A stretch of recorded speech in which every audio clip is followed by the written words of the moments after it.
OpenAI and venture capital firm Z47 have projected that artificial intelligence could contribute nearly $1 trillion to India's economy by 2035, highlighting AI's growing impact on productivity, innovation, and digital transformation. Welcome to VAR India News Hour.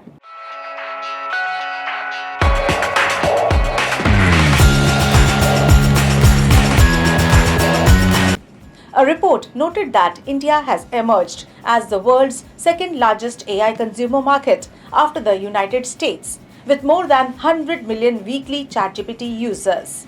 The rapid rise in AI adoption reflects increasing digital awareness and growing interest in generative AI technologies. Despite this momentum, AI adoption across India remains uneven. The study found that fewer than 10% of Indians currently use AI tools regularly, with most usage concentrated in major metropolitan cities and technology driven regions. Experts believe wider AI adoption could transform sectors such as healthcare, education, manufacturing, financial services, and agriculture by improving efficiency, decision making, and access to digital services. Expanding AI literacy and infrastructure will be essential for inclusive growth. A report emphasized that India's long-term AI success will depend on investments in talent development, digital infrastructure, innovation ecosystems, and responsible AI governance to ensure sustainable economic and societal benefits. Let's look into today's headlines. OpenAI sets up fight against deepfakes with free verification tool. OpenAI has announced new measures to tackle misinformation caused by AI-generated deepfakes. The company is partnering with Google to add invisible synth ID watermarks to AI-generated images. It has also launched a public verification tool that checks whether images were created using OpenAI tools through synth ID and C2PA signals. OpenAI says the system will initially detect images generated by ChatGPT, Codex, and its API, with plans to expand support for other AI platforms in future.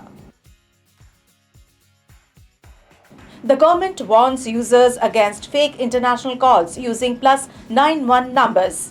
The Department of Telecommunications has warned smartphone users against scam calls falsely appearing as international calls with India's +91 code. The department said genuine international calls always display the caller country's code.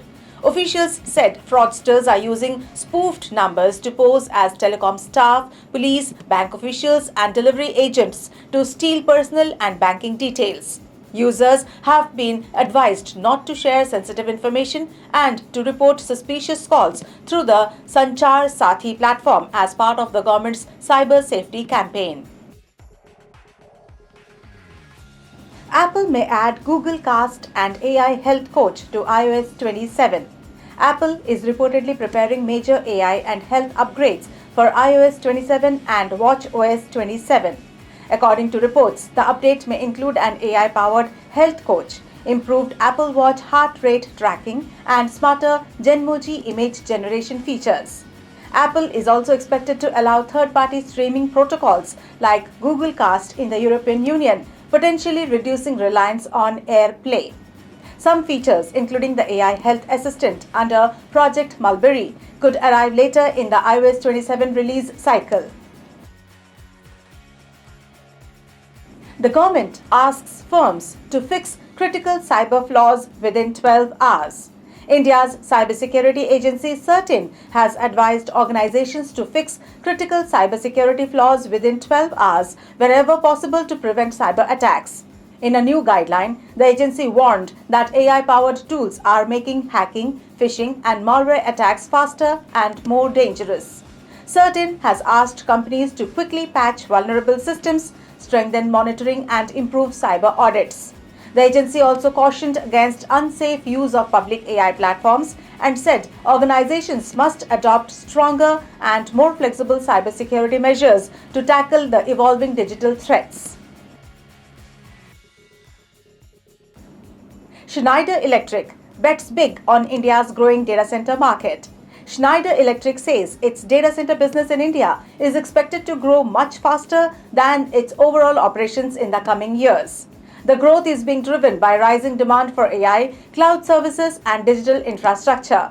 The company says India's data center capacity could increase sharply by 2030, with new investments spreading beyond major cities like Mumbai and Chennai to states such as Gujarat and Rajasthan. Schneider Electric also sees strong growth opportunities in power infrastructure and grid modernization. That's all for now. Please like, share, comment, subscribe and follow VAR India magazine. You can download the VAR India app from Google Play Store and Apple App Store for more news and updates. Stay tuned. Thank you.